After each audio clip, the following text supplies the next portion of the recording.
I've had the opportunity to live, study, and work in many different countries. That includes the United States, United Kingdom, Canada, Oman, and now in India. In fact, I returned permanently to India in 2016.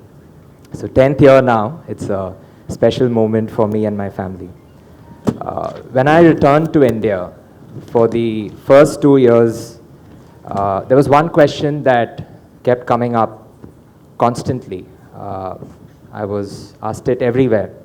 Friends, family, my boss at the time. And the question was, why have you come back? It was everywhere. Everyone would ask me this. And I understand why that question. What they're really asking is, why not the good life, which is so easily available in one of these countries that you were at before? And you know, everybody wants the good life. It's a natural thing. We want the good roads, the clean air, great infrastructure, wonderful high-paying jobs, great healthcare, great education, world-class universities. It's an understandable question. It also contains an assumption that this good life cannot be found in India. And if you look at these countries that I've listed, they're all fairly old countries. They've all gone through a period of struggle, sometimes centuries. United States is 249 years old. United Kingdom is 300 plus years old. Japan and Germany are both more than 150 years old. India, on the other hand, is, as of today, less than 80 years old. Okay? Less than 80 years old since foreign rule ended. Not even 100 years, not even 1 century. And it's almost as if we expect at some level that by now ye sab hona chahiye tha. It should have been done. Like, you know, why are we still here trying to solve these problems that all these countries have already solved? And to me, it feels like this is something very unique which I have not seen in any other country I've lived in, which is that we want it delivered to us almost ready-made on a platter. We want it to be already done. And when we look at any of the analysis or the commentary that happens in our conversations with each other as citizens, could be at dinner parties, lunch discussions at the office, water cooler conversation, which is reading the news and discussing it. There's one thing that is standout that I have seen in every conversation. The analysis is brilliant. We know what has caused the problem. We know its full history. We know who has done what. We know who did not do what should have been done. We know who should now be doing what should be done. Okay? The analysis is brilliant. But there's one fatal flaw in all the analysis, without exception. The problem is always out there, and somebody out there should have fixed it by now, and somebody out there should be fixing it now. I've never heard, not even in one conversation, in 10 years I've been in India, I've never heard, it's our fault. We need to do something about it. We are going to do something about it. So the sense of agency, the sense of responsibility is not always there. So I call this analysis without responsibility. Brilliant analysis, but not a high sense of responsibility. And if you think about it, we are where we are today collectively because we have done certain things as a people. And it feels like there is always an external agent. Could be the government, the opposition to the government, the history, the geography, the climate, the religion, the mythology, the culture, but it's always out there. It's never us or what we are doing today. So there's a brilliant innovator that, you know, there's a very famous quote, everyone's heard it. This is Edison, and Edison said, genius is 99% perspiration, 1% inspiration. So that inspiration is there. We're a very passionate culture, very passionate people. We know what needs to be done for our country. We feel strongly about it. But unless we are ready to say we will today sweat however long it takes to make it happen, unless we're ready to put in that perspiration, it won't help. That genius will never come to fruition. So that brings me to my first point on innovation. I think it is first and foremost initiative. When we truly internalize the deepest truth of our existence, there is no easy escape to another country. Immigration is getting tougher and tougher. Nobody will come and rescue us, however we feel they are to blame, whoever it is. We are responsible for what we make this country. If we want something, we have to make it happen, and we have to solve the problem. So innovation is first and foremost taking the initiative. So I also want to spend a little bit of time on what innovation is. And typically when we talk about innovation, we're thinking of invention. Greatest innovations list, if I take a poll of the audience, I'll probably hear steam engine, printing press, the TV, radio, smartphone, internet, now AI. And these are all brilliant inventions. And these conjure up images of science, mathematics, immensely smart people, geniuses working at MIT. This is an image of MIT and its campus. Or they're working at Silicon Valley at one of the Magnificent Seven or the FANG companies and so on. Apple, Google, Microsoft. These definitions of innovation and these conceptions of innovation again have this thing in common, that it is kind of out there. Most of us, even in this room, I know this is a very gifted community of young minds, but even in this room, 80% or 90% of us will not probably be at MIT or working at Silicon Valley, right? It's going to be a 1 in 10, 2 in 10 kind of thing. So we should be careful of an image of innovation, a concept in our own minds that excludes most of us. I want to propose a different definition of innovation, which is more aligned with initiative, which is innovation is noticing a problem, any problem, and doing something about it before anyone asks you to. Simple, simple definition. And therefore, two examples, because that definition seems so simple that it might actually seem simplistic. It doesn't seem real. Two examples of something that is there in your daily life. So first is UPI. There is no system like UPI anywhere else in the world. You think about what UPI is. It means you and I, without knowing each other's bank account numbers, without having English literacy, tech savvy, net banking, we can just directly send a secure payment to one another. We can transact. Highly secure, 100% trustworthy. All I need to do is scan a QR code and vice versa. UPI solves the problem. UPI brings formal financial services and inclusion to 1.5 billion people. Nobody in the world has implemented a system at this scale so fast. Look at Zomato and Swiggy, and there are many more companies I could have mentioned. I'm just mentioning a couple. Look at quick commerce. You want groceries, you want confectionery, snacks, stationery, even festival supplies on puja days or festival days. I see more of these bikes at all the signals, driving sometimes a bit rashly.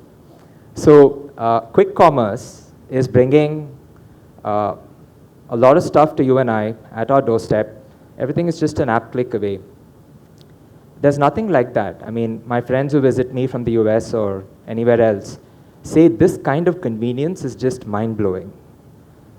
Now, look at both these daily technologies or uses we have. They're not inventions. There's nothing new necessarily. If you look at that earlier list I gave of the internet and email and TV and radio and all of that, this is not new, but this is an innovative combination of existing tech that solves problems for billions of people in this country. That's extraordinary. And the kind of scale we've achieved is something else. So I want to add a second layer to my definition, which is, yes, it's taking the initiative, but it's also implementation in a new way to solve a problem. I want to turn to some of the biggest problems we have. Air quality. I'm just going by what's in the headlines. Traffic congestion. Sorry, I skipped one. Jobs and job creation in the age of AI. This is a very big concern. Stray dogs. Whichever side of the debate you're on, and it's very polarizing, it's a big issue, and it's no easy problems. Border security, internal security, and terrorism. Climate change and its impact. Now immigration and trade in a new geopolitical world order. So when you look at this, you might feel just problems and problems everywhere. And that old feeling of resentment I spoke about, why me, why us, why are we living at this time when there are so many big problems to be solved? So is it possible for us to reframe a little bit proactively as opportunities? Let's take a look at where we are today as a country. So if I start at the top of the map there, world's largest population, that leads us to an economy that is large, and the fastest growing economy of this size. There is no economy of this size that is growing this fast today, and consistently for years. That is leading us to an English-speaking population. That is leading to more and higher rates of education and more tech-savvy people with greater smartphone and internet connection penetration. And finally, you have a middle class that will be larger at one point in time in the future than the United States, Mexico, and Canada's populations combined. That is our destiny and future. It is definitely going to happen. What this means is that for all the big problems we listed, which look so intractable, so overwhelming, there is now a market of people ready to pay for solutions. I bet each and every one of you, if there was a wonderful, innovative solution out there to these problems, you would pay for it for yourself and your family for sure. For sure. So this is going to be, in this century, the largest market for innovation the world has ever seen. And every single problem is an opportunity. In fact, if I can put a couple of hypotheses out there, I was an economics student before I went into finance. So more problems in India definitely equals more markets. Each and every one of you, to the point that Dr. Varadarajan sir made, can go out there, start your own venture, start your own solution, capture that market. And the better your innovation, the larger the market that you will capture, the larger the market you will create and serve. I want to turn, at this point, to one essential element in this mindset of innovation. This is a story from the Mahabharata. I assume many of us are familiar, but for the purpose of this talk, please allow me to tell it because some people may not know it. So in the Mahabharata, there is a very famous military teacher, Dronacharya. He is tasked with teaching the princes of Hastinapur all the military arts they need to know. One of them is archery. So Dronacharya puts up a wooden bird on a branch, and he asks all the princes gathered there to step forward one by one, aim for the eye of the bird, and take a shot. So they all step up one by one, but there's a small twist. To each prince he asks, "What do you see?" And they all respond sincerely in good faith. They say, "We see you, we see the bird, we see the tree, we see the grass, we see the sky. We see our fellow princes waiting to take their shot."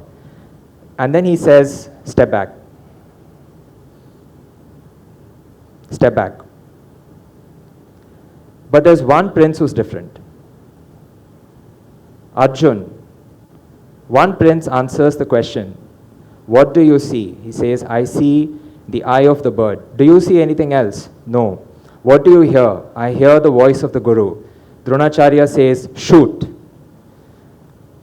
The bird comes tumbling down. The arrow has gone through the eye. Most people cite this story as an example of the power of concentration and focus. It is that, of course, but there's also a lesson for the 104 other princes there. Not just Arjun, but all the others who, for whatever reason, did not put their heart and soul into bringing that bird down.